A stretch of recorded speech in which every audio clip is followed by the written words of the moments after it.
Well, hello there, YouTube.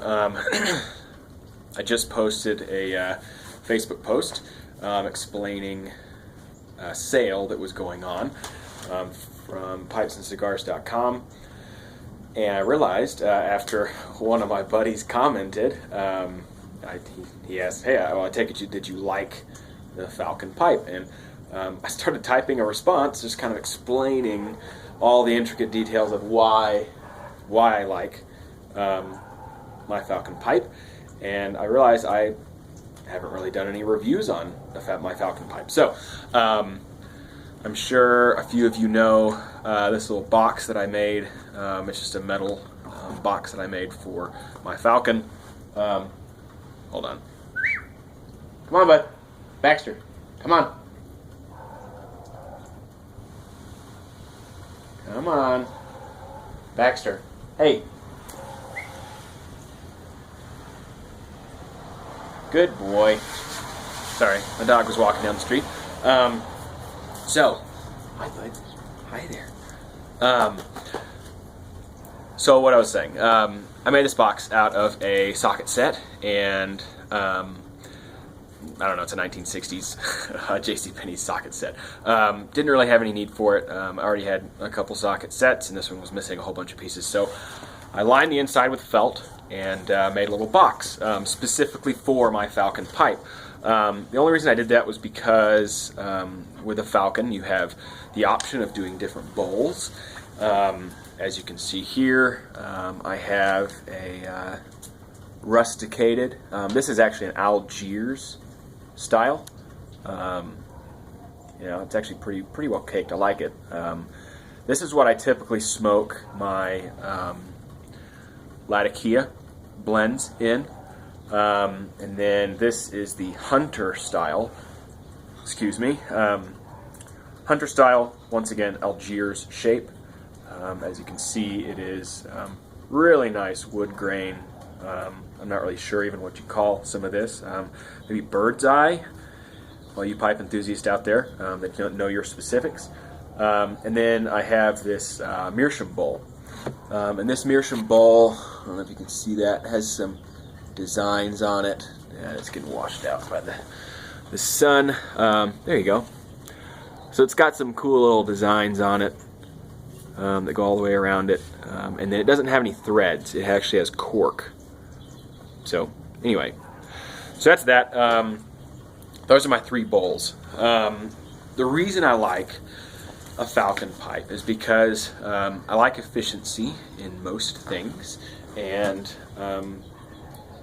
I think we can all agree that pipe smoking, sure, we all struggle with pipe acquisition disorder, but there is some explanation for having a collection of pipes other than you just want different styles. And I think, the reason that when it really comes down to it, the more you smoke a pipe, the more frequent pipe smoking you undertake, you have moisture that collects in the bottom of your pipe. And you also have, condensation that gets stuck all inside the, let me pull this out. You have condensation that is all inside the stem, which results in gurgling, and sometimes in the very worst, it can come up into your mouth, up the mouthpiece. If you guys have a straight pipe and you're sitting there in your chair, and for whatever reason you go somewhere else and sit down or kind of relax, and your pipe tips up, that condensation will run down the stem and into your mouth. And as we all know, aromatic pipe tobacco condensation that is collected inside the bottom of the bowl is not very tasty. In fact, it's putrid.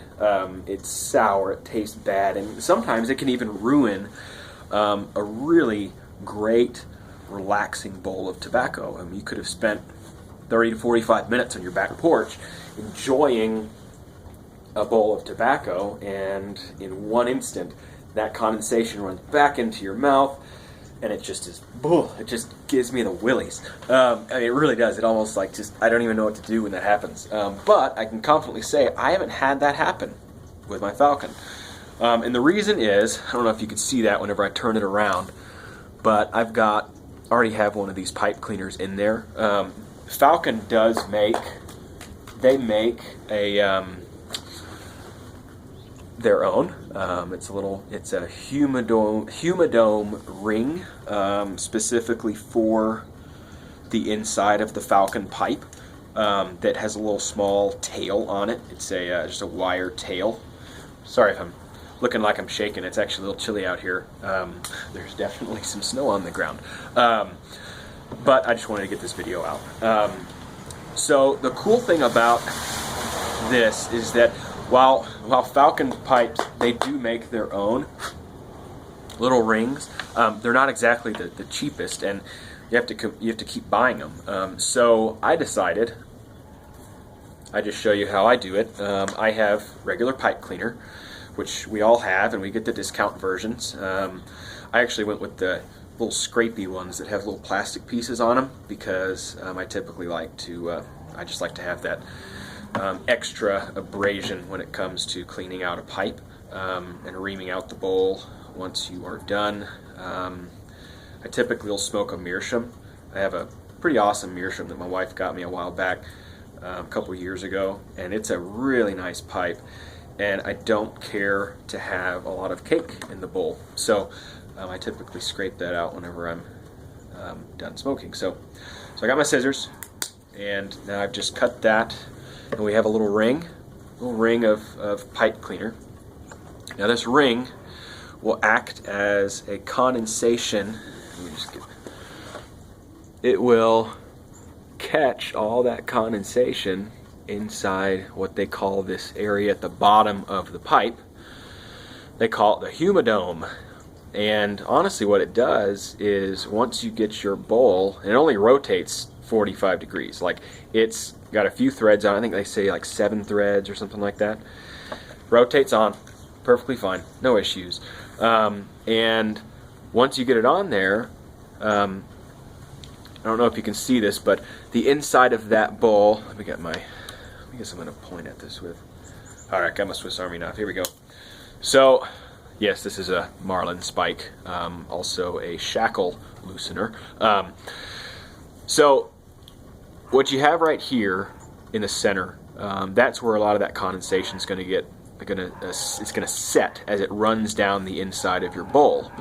But it runs off the side of this edge and is soaked up by that pipe cleaner, or the Falcon, whatever you want, humidome something or other. I'm not sure what the technical term is, but I just call it pipe cleaner. So once you get this on, you just rotate that on. As you can see, I mean, it's totally easy. I don't know, you guys can tell how much I rotate that, and how easy that is. So, I don't really crank down on it. It doesn't really need to be that tight. And it does, I don't know if you can see it, it does have a little gasket, a little black rubber gasket around it. So, that's how that works. And the idea is, my dog just ran across the street. He always does that.